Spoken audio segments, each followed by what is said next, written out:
Thank you for tuning in. First, I just want to start off, and I just have to give honor where honor is due. Here at Destination, we get the pleasure of serving the greatest lead pastors, I believe, in this nation. And let me tell you something that I love the best about Pastor Bryan and Pastor Kelly. And it is this, that, they're both amazing communicators, they're amazing leaders, but who they are off the stage is the most genuine, generous, practice what you preach type of people. They are the most amazing example for my wife and I, so we are all absolutely thrilled to be here with you. And also, keep this honor train rolling. I'm not the type of person that's going to be all cheesy or corny. I'm not going to put pictures of my family on the screen because that's just weird. But no, go ahead and put, yes, this is my family right here. This is my wife, Maggie. This is the greatest accomplishment of my life. I did what Beyonce said to do, and I liked her, and so you know what I did? I put a ring on it. Baby. So this is the one service that she gets to watch because she is preaching in kids. And so please pray for her as she's trying to wrangle those kids in there. And then also, where are my Destination youth people at? Are you guys in here? Oh, yeah. That's right. The super saved people are right there. And if those of you who might know teenagers or are a teenager or somebody who's in middle school and high school, we'd love to invite you to our youth camp. It's July 28th through the 31st. Say that with me, July 28th through the 31st. And here's what I know about camp. Camp is the single greatest thing that we do. And I know that my life was forever changed at youth camps. And so if you're a teenager and you're on the fence, or parents, you're on the fence of sending them, this is your sign from God telling you, send your kids to camp. All right? Cool. And so like the video said, we've been in this season called Upgrade. And so I'm just going to give a little bit. We're going to go over just the last couple of messages that we've had here at Destination. How many of y'all remember Father's Day? Right? Like, wasn't Father's Day awesome? We had car show. We had an amazing message from Pastor Bryan. And then the next week was Upgrade Your Generosity. And Pastor Bryan preached an amazing message about upgrading your generosity, and so much so that he gave away gas cards to every single person who was a driver, like money to go get your gas tank filled up. And then last week was amazing. It was July 4th. July 3rd. We had Freedom Sunday. We had baptisms. We had 4-time World Series champion Darryl Strawberry, multiple All-Star Darryl Strawberry come and bringing the message. But this week, I had to step up my game. And so everyone in here gets a new car. Oh, I'm just kidding. Hey, I'm so thankful to be here today. I had to so I'm following Darryl Strawberry. I had to do something, whatever. I believe what God has something in store for you this morning. And this morning I want to talk to you from the premise of upgrading your perspective. So if you're taking notes, write that down. Upgrade your perspective. Perspective is interesting, isn't it? Because it's kind of person to person. Like two people could experience the same event and walk away having two totally different points of view. There's hey, listen, I've been married for like 9 months now, so I've unlocked all the secrets. So if you guys need any, kidding. Here's one thing I have learned. Perspective matters in marriage. Her and I don't always see the same. We don't think the same, but perspective matters. At crime scenes, they get a bunch of different witnesses to tell the story because everybody has a different perspective. Right.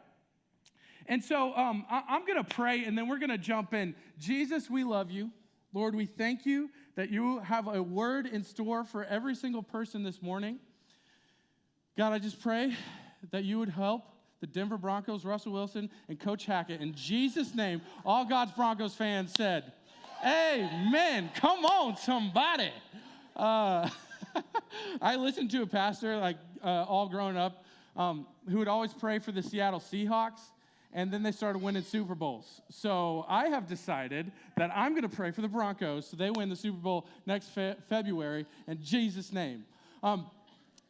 And so my wife and I, here's kind of our background. Here's our story of how we arrived here. Some of you know this story, but January 2021, we were in Austin, Texas, pastoring at a church there, and God began to speak to us about Richmond, Virginia. And the weird thing about that is neither of us had ever been here, never been to Virginia, didn't know anything about it, but God started kind of speaking to us about Richmond. Well, we kind of thought about it, hid it in our heart, kind of, not forgot about it, but just kind of tucked it away in our mind. Fast forward 8 months, we're engaged, 2 months from our wedding, and this was August of last year, and I get a text. I'm sitting in staff meeting of the church I was at, and I get a text that says, "Hey, Jantzen, not sure if you would be interested, but I know a guy in Richmond, Virginia, who's looking for a youth pastor." And I screenshotted that text message, sent it to my wife, a then fiance, with the caption, "Oh crap." Because we knew that God would be calling us to Richmond. And so fast forward, we move out here. I moved out here first, and then Maggie and I took our U-Haul from Austin to here, and we got married, did our honeymoon, and we're driving back from our honeymoon. And newlyweds, we're all giddy. We're like, man, God is going to do something amazing. God has called us. He loves us. And so we pull up to our apartment. We park right in the front. Like, it was like, man, divine appointment. God's got a parking spot, like, right next to our door. And so I wake up the next morning. It was my first day of work. And so you know how you are, like, first day of work, good first impression. So, I check myself a little bit extra in the mirror, just making sure that, everything's right. Like, I'm excited. I'm, like, full of holy anticipation. Like, God has got something for me today. I walk out my door. I look at the parking spot, and it is completely empty. And I'm like, I swear there was a car there last night. And come to find out, for one night of wrong parking, you get towed right away. Like, we got towed. And so our holy anticipation turned into deathly despair. I don't know. I was like, man, God has not called us here, in fact. These are the devil's people. They're towing my car for one night. For one night. That's it. It was just one night. And I tell you this story for a specific reason. And that is because I feel like that whole scene kind of characterizes a lot of us when it comes to coming to faith in Jesus. In the beginning, awesome, Jesus, this is great. He's going to help me with so much stuff. I love Jesus, man. I'm blasting worship music. I'm going to church early, maybe staying for multiple services. I'm joining the dream team. But what I have seen, and not just here, this is no indictment on this church. This is abroad. This is the Big C American church as a whole, that the presence of adversity changes our relationship with Jesus a lot of times.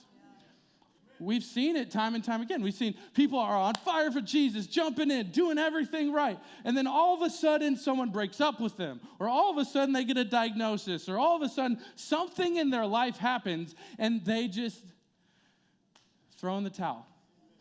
They just give up.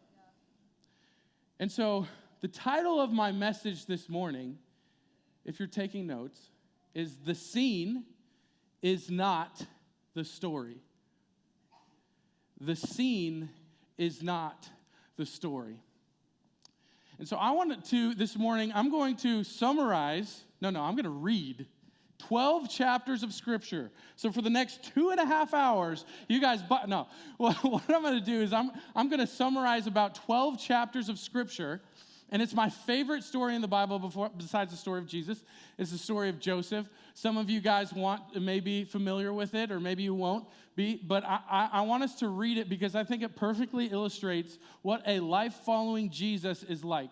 And so if you have your Bibles, turn with me to Genesis chapter 37. And if you do not have your Bibles, we have the very convenient and for your viewing pleasure, the Sky Bible right behind me. And so let me give you a little bit of context. So Father Abraham had many sons. Many sons had Father Abraham. And so Abraham has a son whose name is, let's Bible trivia here, whose name is Isaac. Didn't hear it, but hey, extra credit. And Isaac had a son whose name was Jacob. Good job. So here's the thing about Jacob. Jacob's name was changed to Israel. And so sometimes when you're reading the Bible, you'll hear a man referred to as Israel. You'll hear him referred to as Jacob. Same guy. And so let's pick up the story. This is Jacob, and the Genesis is going to call him Israel. So now Israel, this is Genesis 37, verse 3. Now Israel loved Joseph, who was his son, more than any of his other sons, because he had been born to him in his old age, and made him an ornate robe for him. When his brothers saw that their father loved him more than any of them, they hated him and could not speak a kind word to him. Joseph had a dream, and when he told it to his brothers, they hated him all the more. He said to them, "Listen to this dream I had. We were binding sheaves of grain out in the field when suddenly my sheaf rose and stood upright, while your sheaves gathered around mine and bowed down to it." His brothers said to him, "Do you intend to reign over us? Will you actually rule us?" And they hated him all the more because of his dream and what he had said. Then he had another dream, and he told it to his brothers. "Listen," he said, "I had another dream, and this time the sun and the moon and 11 stars were bowing down to me." When he told his father as well as his fathers rebuked him and said, "What is this dream you had? Will your mother and I and your brothers actually come bow down to the ground before you?" His brothers were jealous of him, but his father kept this in mind. So this is what we will call scene one of our story. Okay, scene one is there's this guy named Joseph, and he is the favorite child. Man, I tell you, when the Bible speaks to you, how many of y'all are the favorite child? Kid? He's the favorite child, so much so, his dad is like, "Man, Joseph's my favorite. I'm going to get him a Gucci coat." So he gets him a Gucci coat and kind of makes him show it off in front of his brothers.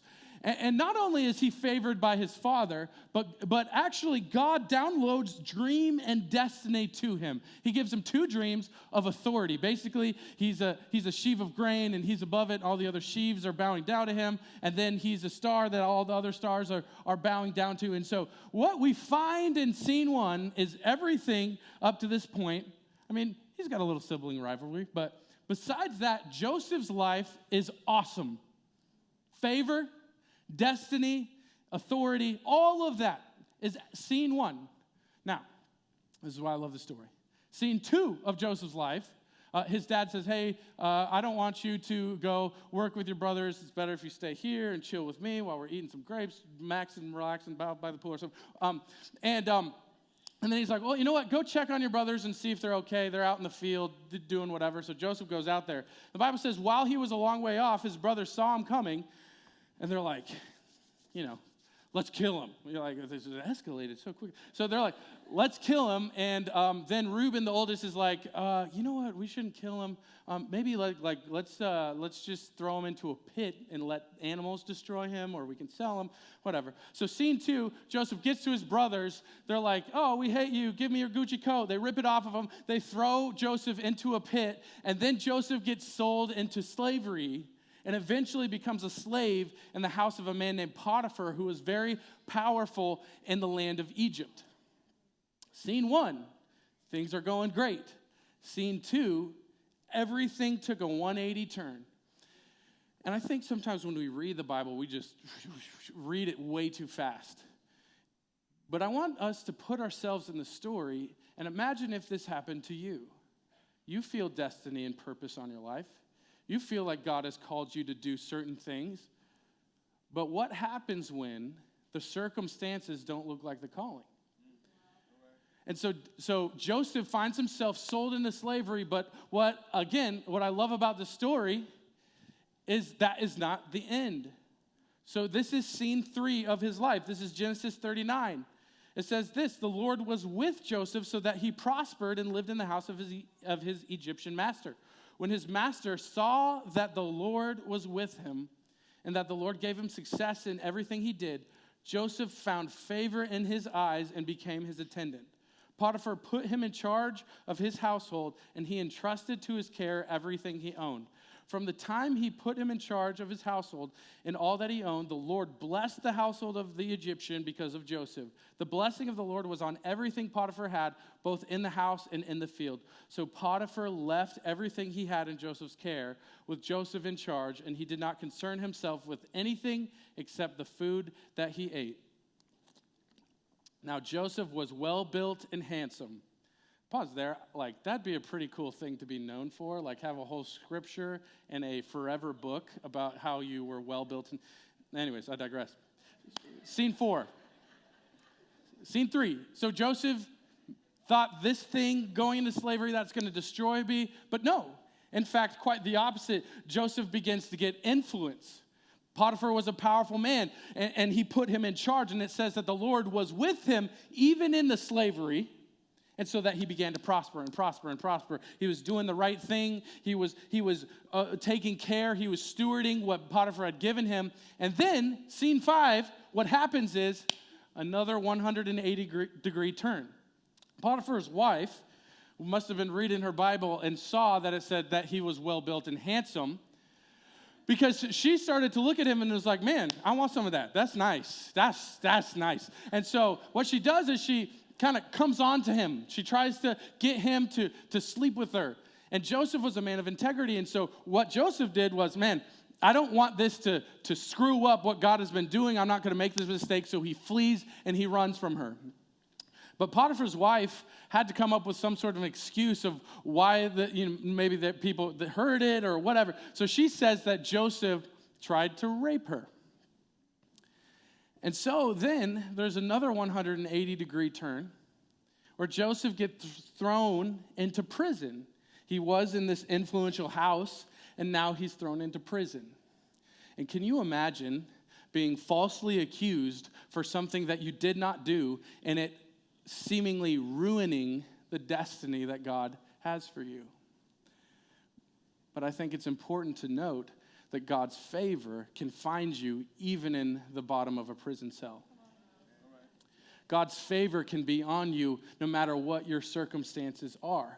And so Joseph finds himself in prison, but God was with him there.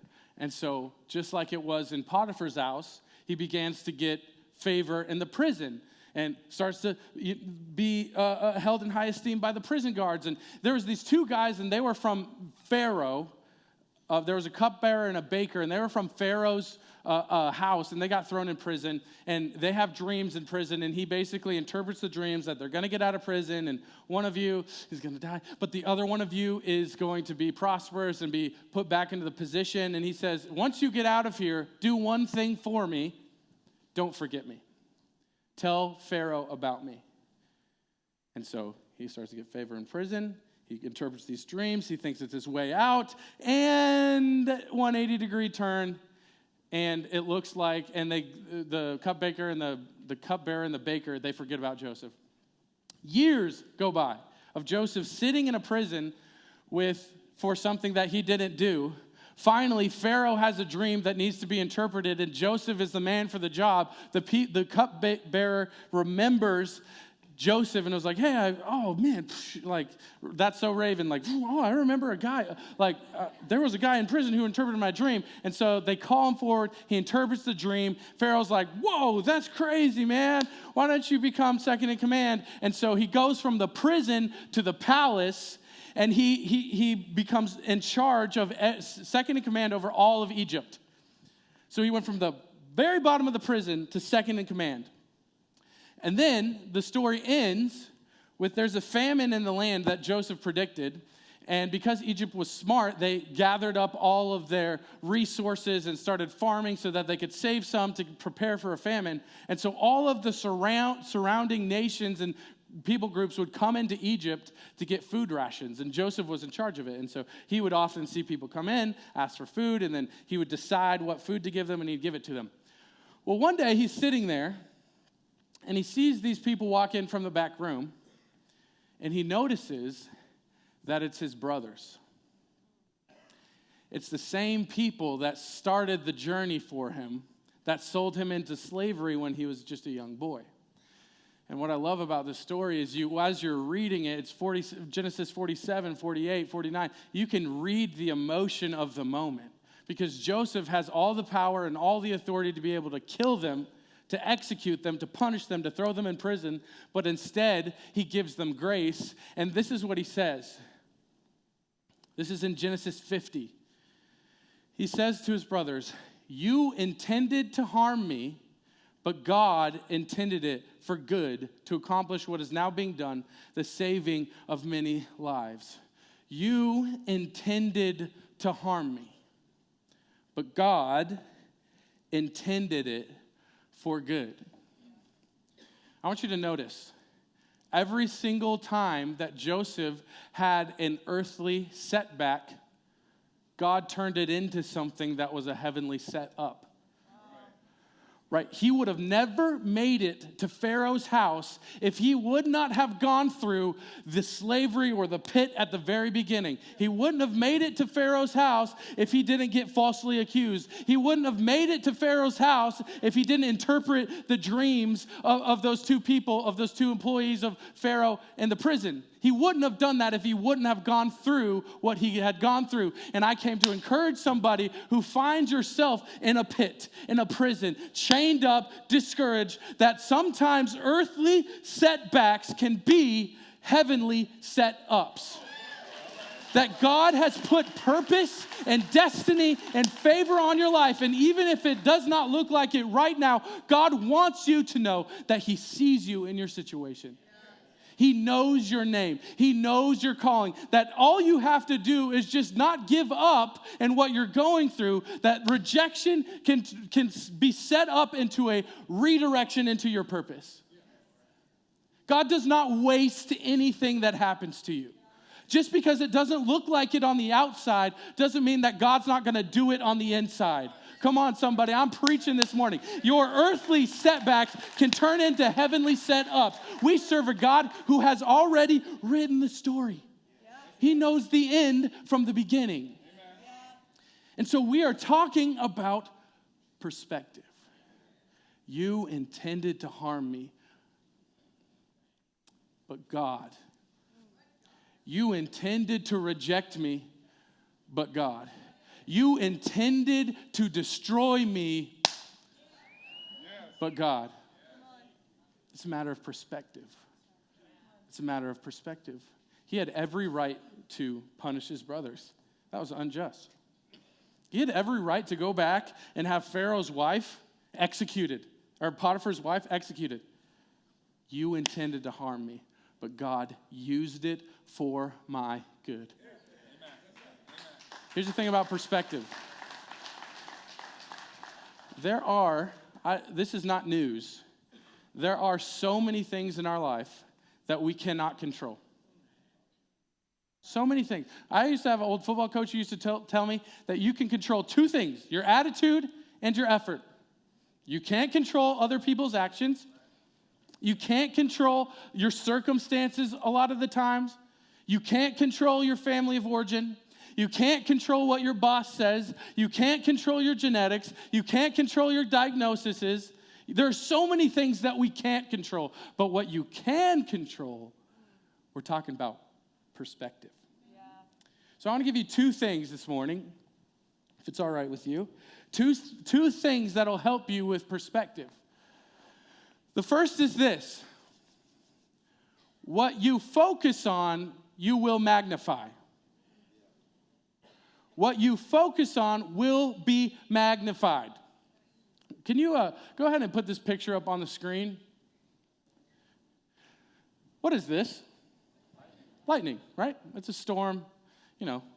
Lightning storms in Colorado Springs were always crazy. Like I remember playing football and literally lightning would be striking trees. It was crazy. Storms are scary. Many of you are in not maybe a physical storm, but there's something in your life that's messy. And what happens to us is we start to zoom in on what we lack. We start to zoom in on the issue. We start to zoom in on the things that we can't control. And I came to tell somebody today, it's time to zoom out. Because what I didn't show you on this picture, double tap. there's more to this story. Right? There's more to the story. So many of us, when we go through something, when we experience rejection, we focus so much on the storm. We focus so much on the lightning, and God is trying to say, if you will just lift your eyes, you will see that this is not to destroy you, this is to make you stronger. Reverend Kelly Clarkson, what doesn't kill you makes you stronger. What I'm trying to say is if you are not dead this morning, which it looks like you're alive, God is not done with you. A lot of what I love about the Bible is it has so much continuity in it. Like principles and stories that you can pull out of the Old Testament, you will find in the New Testament. And James chapter 1, the writer, James, who's the half-brother of Jesus, he writes, consider it pure joy when you face trials of many kinds, right? And I think sometimes people read that and be like, easy for you to say, James. Do you know who he was writing to? The book of James was a letter written to a persecuted church in Jerusalem. These people were getting killed. Their jobs were being lost. They were getting thrown into prison. And he was saying, consider it pure joy when you face many trials. So it tells me something. In the presence of trials, we still can have joy. There's another passage. It's the international bench press verse. Anybody know it? I can do all things through Christ who strengthens me. I can do all things through Christ who strengthens me. Or like, I want to make $1 million. I can do all things through Christ who strengthens me. Oh man, like, am I going to make it to the meeting on time? I can do all things through Christ who strengthens me. That's not the right context. It was never supposed to help you get one more squat rep. No, it's so much deeper. In fact, we get the context of the scripture if we just look one verse earlier. It's Philippians 4:12. Philippians 4:13 is the bench press verse, but Philippians 4:12. Put it up on the screen for me. It says, I know what it is to be in need, and I know what it is to have plenty. I have learned the secret. Turn to your neighbor and tell him, what's the secret? I have learned the secret of being content in any and every situation, whether well-fed or hungry, whether living in plenty or in want. I can do all things through Christ who gives me strength. The context is about your circumstances. In fact, he was writing this in prison. Not for anything that he did wrong. No, just for spreading the gospel. And so I'm wondering if the secret sauce to a good perspective is knowing that no matter where you find yourself, whether it's the best day of your life, so you came to church just to give glory to God, or it's the worst day, and you are coming into this room looking for something to hold on to. Something to encourage you. I came to encourage somebody that through Jesus, you can make it through. If you just hold on a little longer, this scene is not the story. And that's my second point. The scene is not the story. The scene is not the story. Aren't you glad that we don't watch 5-minute movies?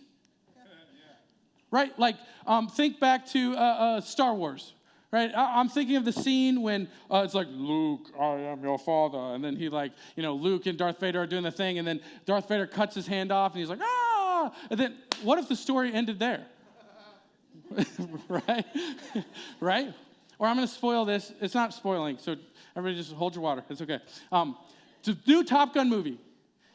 If it ended in the first 10 minutes, that's a depressing movie. Right? Tom Cruise gets in his Lamborghini plane, goes super fast, boom, blows up. And if it ended right there, you wouldn't know that he came back.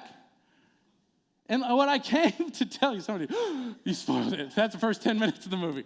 You're good. But what I came to tell somebody is this, that the scene is not the entirety of the story. That whatever you're going through right now is just one scene in a story of many, many, many scenes. It's just one scene. And I know it looks bleak, and I know it looks hard, and I know that you came in here just looking for some encouragement, but I came to tell somebody that God is not done with you until you find the grave. That God is not finished writing your story until he's finished writing your story. Some of you just need to know where your help comes from. When you're going through these dark scenes and these storms, I find that it's so easy to run to everything that is the wrong thing. To run to everything that we feel like is going to make us feel better, but doesn't. And I find peace in Psalms 121. It says, I lift my eyes into the hills to see where my help comes from. My help comes from the Lord. God wants to help you. God does not set out to destroy you. Rather, he set out to put his favor on you and to protect you. And sometimes we have to go through things. Sometimes we have to be thrown into the pit. Sometimes we have to experience the prison. Sometimes we have to experience the rejection and being forgotten for God to redirect us and shift us into where he wants us to be. But I came to encourage somebody that this scene is not the story. Turn to your neighbor and tell him this scene is not the story. And I want to end with this. Well, actually, before I do that, here's what I want us to do.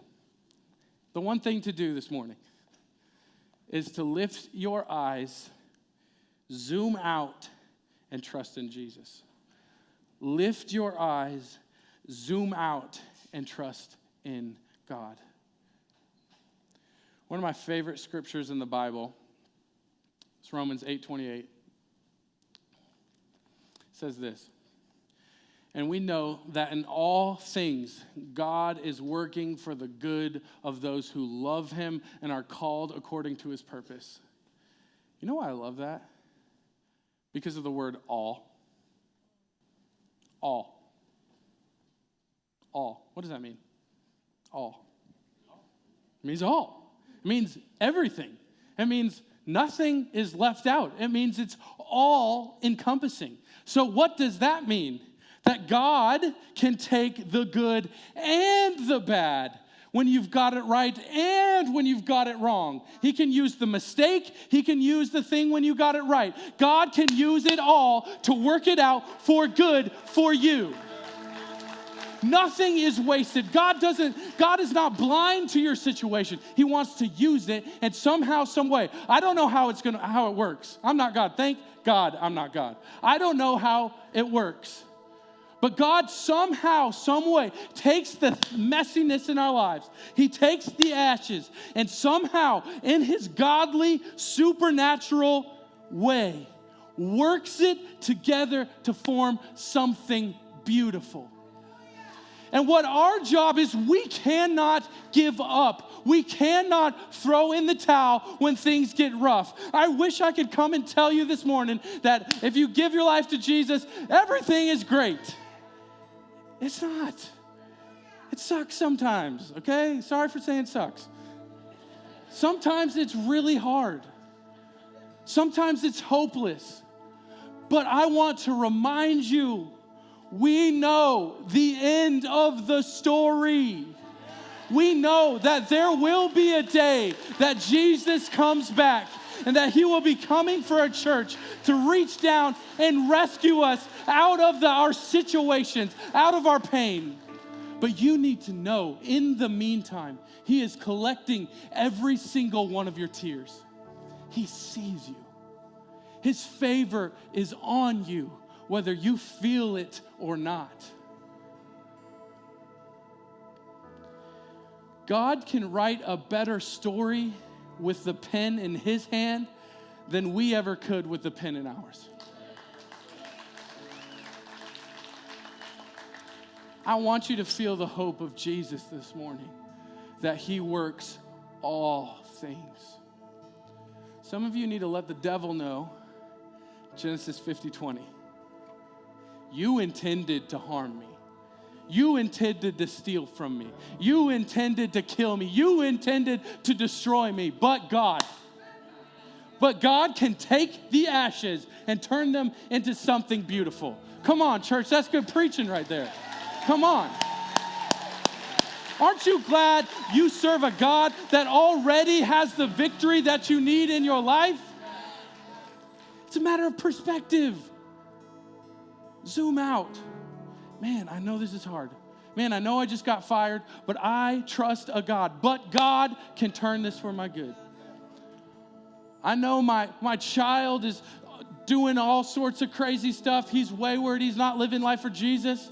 And I know that the enemy is intending to harm him. But I trust in a God that can turn it for good.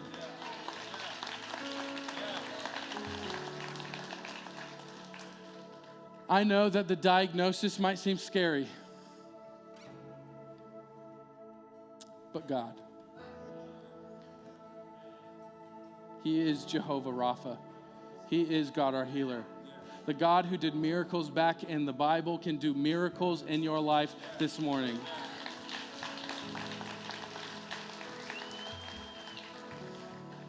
Why don't we stand all over this place? Thank you, Jesus. Thank you, Jesus. I feel like I should mention Romans 8:28 does not just stop at good. It does not just say that he works it out for good, period. There's a caveat.